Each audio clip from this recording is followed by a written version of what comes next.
नमस्कार। प्रभा साक्षी news network पर आप सभी का स्वागत है। आत्मनिर्भरता की राह पर तेजी से बढ़ता भारत अब गुलामी काल की हर निशानी मिटाने को आतुर है।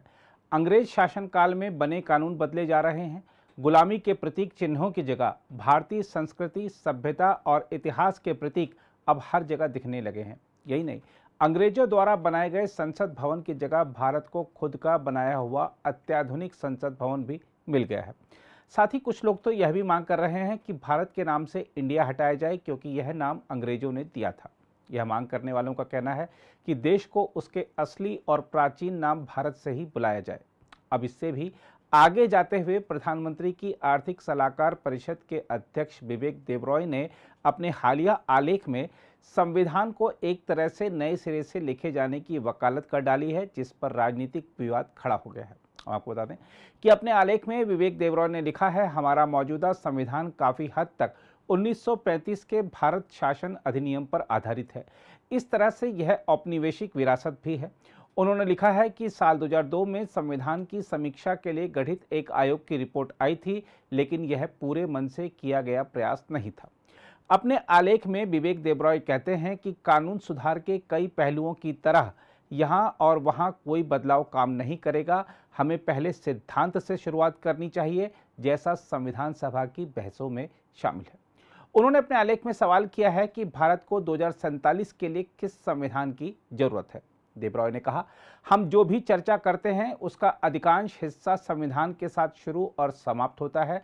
उन्होंने लिखा है कि कुछ संशोधनों से काम नहीं चलेगा, हमें पहले सिद्धांत से शुरू करना चाहिए। यह पूछना चाहिए कि प्रस्तावना में इन शब्दों यानी समाजवादी, धर्मनिरपेक्ष, लोकतांत्रिक, न्याय, स्वतंत्रता और समानता का अब क्या मतलब है। उन्होंने लिखा है कि हम लोगों को खुद को एक नया संविधान देना होगा। हम आपको बता दें कि विवेक देबरॉय के इस आलेख से पहले हाल ही में संसद के मॉनसून सत्र में राज्यसभा के मनोनीत सदस्य रंजन गोगोई ने राष्ट्रीय राजधानी क्षेत्र दिल्ली सरकार संशोधन विधेयक 2023 पर चर्चा में भाग लेते हुए कहा था कि मेरा विचार है कि संविधान के मूल ढांचे के सिद्धांत का एक चर्चा किए जाने योग्य न्याय शास्त्रीय आधार है। हालांकि पूर्व प्रधान न्यायाधीश रंजन गोगोई के इस बयान को प्रधान न्यायाधीश टी.वाई. चंद्रचूड़ ने महज एक निजी विचार करार दिया था, लेकिन कांग्रेस ने कहा था कि बीजेपी को इस विचार का स्पष्ट रूप से विरोध करना चाहिए, अन्यथा यह स्पष्ट हो जाएगा कि पार्टी ने अब हमारे संविधान के मूल सिद्धांतों को नष्ट करने की प्रक्रिया शुरू कर दी है। अब जब विवेक देबरॉय का आलेख सामने आया है तो विरोध में उतरते हुए कांग्रेस ने कहा है कि विवेक देबरॉय ने उस संविधान को बदले जाने पर जोर दिया है जिसके निर्माता बी.आर. अम्बेडकर थे। कांग्रेस महासचिव जयराम रमेश ने विवेक देबरॉय की टिप्पणियों का जिक्र करते हुए कहा, यह हमेशा संघ परिवार का एजेंडा रहा है, सावधान रहें। जयराम रमेश तो सोशल मीडिया पर सवाल उठाकर किनारे हो गए, लेकिन अब लोग तमाम तरह की टिप्पणियां सोशल मीडिया पर कर रहे हैं।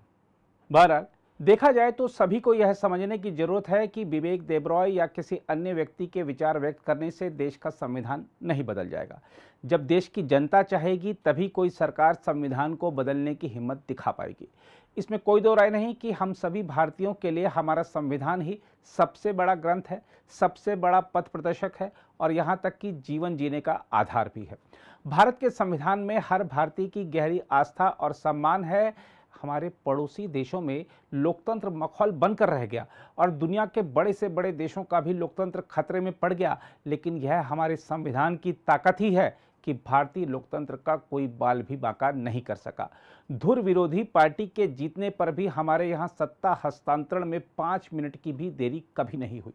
हालांकि आपातकाल में संविधान को ताक पर रखा गया, लेकिन जनता ने कांग्रेस को उसकी सजा भी तत्काल ही दे दी थी।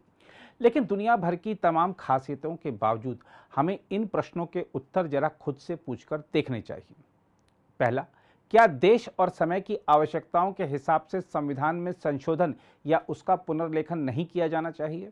दूसरा, यदि देश का संविधान नए सिरे से लिखा भी जाता है तो उस पर आपत्ति क्यों होनी चाहिए? तीसरा, क्या हमारी संविधान सभा ने कहीं पर भी यह लिखा है कि संविधान का पुनर्लेखन नहीं होगा? चौथा, दुनिया में हाल के वर्षों में जब कई लोकतांत्रिक देशों ने अपने संविधान में आमूलचूल बदलाव किए या उन्हें नए सिरे से लिखा तथा वह और तेजी से आगे बढ़ रहे हैं, तो भारत को ऐसा क्यों नहीं करना चाहिए? पांचवा, इसमें कोई दो राय नहीं कि डॉक्टर बी.आर. अम्बेडकर के नेतृत्व में संविधान सभा ने विश्व का उत्तम संविधान भारत को दिया, जिससे हमारे लोकतंत्र की नींव मजबूत हुई। लेकिन क्या इसे और उत्तम बनाने के प्रयास नहीं किए जाने चाहिए? अगर आप भी लेना चाहते हैं देश दुनिया की तमाम जानकारी तो आज ही सब्सक्राइब करें हमारे चैनल को। साथ ही नीचे दिए बेल आइकन को जरूर दबाएं ताकि हर अपडेट आप तक पहुंच सके।